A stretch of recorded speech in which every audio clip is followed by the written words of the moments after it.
आजच्या व्लॉगची सुरुवात मित्रांसोबत. जय श्रीराम मित्रांनो, माझं नाव आहे सौरभ, मी राहतो रत्नागिरीत. तर आता आम्ही चाललो वँगणे बीचला.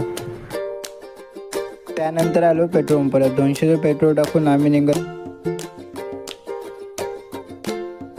त्यानंतर आलो आम्ही भाटेच्या पुलावर. भाटेच्या पुलावर व्ह्यू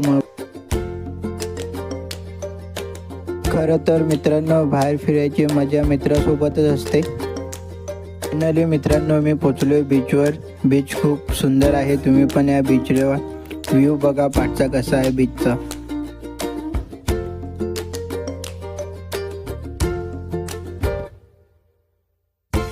त्यानंतर मित्रांनो, इथं खूप पाऊस पडायला लागला होता. इथं उभं राहायला पण जागा नव्हती. त्यानंतर आलो होतो आम्ही हॉटेलमध्ये येऊन 3 सूप ऑर्डर केले होते. त्यानंतर निघालो आम्ही घराकडे जाताना पाऊस सुरू झाला होता. तेवढ्यात